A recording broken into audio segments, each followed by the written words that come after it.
যারা বড় কেক বানাতে চাচ্ছেন কিন্তু রেসিপি খুঁজে পাচ্ছেন না তাদের জন্য আমার আজকের ভিডিও। আসসালামু আলাইকুম, welcome to my channel food corner BD. আজকে আপনাদের সাথে শেয়ার করব 4 পাউন্ড ভ্যানিলা কেকের A to Z। তো চলুন দেখে নিই 4 পাউন্ড কেক বানাতে কী কী লাগবে। প্রথমে হচ্ছে আমি রুমের স্বাভাবিক তাপমাত্রায় থাকা 8টি ডিম ভেঙে নিয়েছি একটি মিক্সিং বোলে। ডিম থেকে কুসুমগুলো আলাদা করে নিয়েছি। এখন একটা বিটারের সাহায্যে কয়েক সেকেন্ডের জন্য একটু বিট করে নিলাম। তারপর আমি চিনি দিয়ে দিব। 4 পাউন্ড কেকের জন্য আমাদের লাগবে 2 কাপ চিনি। তো 2 কাপ চিনি আমি একবারে মিশিয়ে নিই। চিনিটা আমি টোটাল 4 বারে মিশাবো আর হচ্ছে ইলেকট্রিক বিটারের সাহায্যে বিট করে একদম পারফেক্ট একটা ফোম করে নিব। তো দেখুন কয়েক মিনিটের ভিতরেই কিন্তু এই সুন্দর ফোমটা ক্রিয়েট হয়ে গিয়েছে।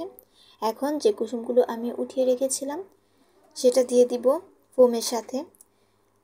যেহেতু আমি ভ্যানিলা কেক বানাচ্ছি তাই এখানে আমি প্রায় 4 চা চামচের মতো ভ্যানিলা এসেন্স দিয়ে দিয়েছি। এখন দিয়ে দিব সয়াবিন তেল। আমি এখানে 1/4 কাপ পরিমাণ সয়াবিন তেল ব্যবহার করেছি। তেলটা কম বেশি দিলে কিন্তু কোনো সমস্যা হয় না। আপনারা 1/4 কাপও দিতে পারবেন, আবার হাফ কাপ তেলও এখানে ব্যবহার করা যাবে।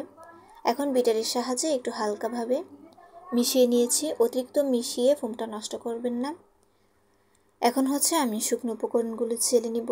যেহেতু আমি 8টা ডিমের জন্য 2 কাপ চিনি ব্যবহার করেছি তাই 2 কাপ ময়দাও ব্যবহার করতে হবে।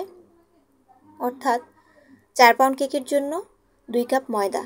তারপর দিয়ে দিয়েছি 2 চা চামচ বেকিং পাউডার, আরও দিয়েছি 2 টেবিল চামচ পরিমাণ গুঁড়া দুধ। গুঁড়া দুধটা অপশনাল, কম বেশি দেওয়া যাবে, সমস্যা নেই। তারপর হচ্ছে একটু মিশিয়ে নিয়েছি আর এখন চেলে ডিমের ফোমের সাথে মিশিয়ে দিব। এই কাজটাও আপনারা একটু সাবধানে করবেন, একবারে ময়দাটা মিশাতে যাবেন না, এতে করে কিন্তু ফোমটা নষ্ট হয়ে যাওয়ার চান্স থাকে। তো ধাপে ধাপে ময়দাটা চেলে এইভাবে হ্যান্ড হুইস্কের সাহায্যে মিশিয়ে নেবেন। তো আমি টোটাল 3 বারে ময়দাটা মিশিয়ে নিয়েছি। স্প্যাচুলার সাহায্যে একটু উপর নিচ করে দিচ্ছি, এতে করে যদি ময়দা থেকে থাকে তাহলে ওইটাও সুন্দরভাবে মিক্স হয়ে যাবে। আর এখানে আমি 12 ইঞ্চি সাইজের একটা স্কোয়ার শেপের মোল্ড নিয়ে নিয়েছি। যেহেতু কেকটা 4 পাউন্ডের তো একটু ফ্ল্যাট করে বেক করব আমি, তার জন্যই 12 ইঞ্চি সাইজের মোল্ডটা ব্যবহার করেছি। আর কেকটা আমি ওভেনে বেক করেছি 180 ডিগ্রি সেলসিয়াস তাপমাত্রায় 30 মিনিটের জন্য। তো কেকটা যখন ঠান্ডা হয়ে গিয়েছে তখন আমি মোল্ড আউট করে নিচ্ছি। তো দেখুন মাশাআল্লাহ কেকটা কত বেশি পারফেক্ট হয়েছে। আর উপর থেকে কাগজটা আমি সরিয়ে নিচ্ছি।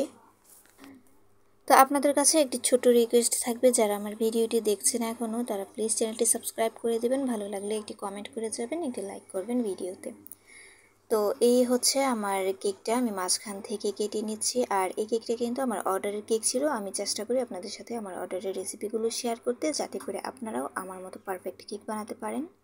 তো মাঝখান থেকে কেটে নিয়েছি আর যে সাইডের অংশটা ছিল ওইখান থেকেও আমি একটু একটু করে কেটে কেকটাকে সামান্য একটু ছোট করে নিয়েছি, যাতে করে বোর্ডটা একটু বেশি পরিমাণে বাড়তি থাকে। তো কেকটা আমি প্রথমে সুগার সিরাপ ব্রাশ করে নিয়েছিলাম আর এখন হচ্ছে ক্রিম দিয়ে দিচ্ছি। এই ক্রিমের রেসিপিও কিন্তু আমার চ্যানেলে আপলোড করা আছে। একদমই পারফেক্ট রেসিপিতে ক্রিম বানাতে পারবেন। আপনারা অবশ্যই আমার চ্যানেলটি ঘুরে রেসিপিগুলো দেখে আসবেন প্লিজ। মাঝখানে ক্রিমটা দেওয়া হয়ে গেলে আমি উপর থেকেও সামান্য পরিমাণ ক্রিম দিয়ে ক্রাম্প কোট করে নিয়েছি, এতে করে ফাইনাল ফিনিশিংটা দিতে সুবিধা হবে, কেকের গুঁড়া উঠে আসবে না। তো দেখুন সাইডটাতে যদি কেকটা কেটে একটু ছোটো করে না নিতাম তাহলে কিন্তু এই ফিনিশিংটা দেওয়ার সময় ক্রিমটা একদম বাহিরে চলে আসতো। তো আমি নীল রঙের ক্রিম দিয়ে পুরো কেকটাকে কভার করে নিয়েছি। এখন হচ্ছে ডিজাইন করার পালা। কাস্টমার আমাকে কোনো ডিজাইন দেয়নি, আমি আমার পছন্দ মতো ডিজাইন করে দিচ্ছি। প্রথমে 4 কোণায় 4টা ফুল দিয়ে দিলাম। এই নজেলটার নাম আমার সঠিক মনে নেই।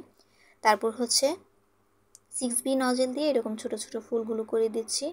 আসলে এই কেকটা ডেকোরেশন করেছি আমি প্রথম। এই টাইপের কেক আমি আগে ডেকোরেশন করিনি, তার জন্য আপনাদের সাথে শেয়ার করলাম। যারা বড় কেক ডেকোরেশন করতে চান চাইলে কিন্তু এইভাবে করতে পারেন, খুবই সুন্দর লাগে দেখতে আর একদমই সহজ ডেকোরেশনটা করা।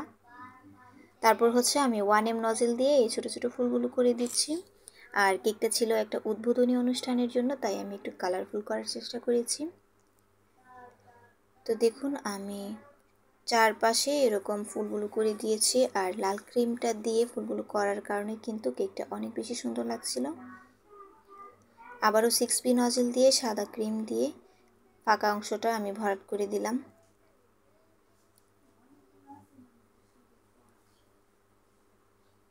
এখন হচ্ছে আমি মাঝখানে নামটা লিখে নিব।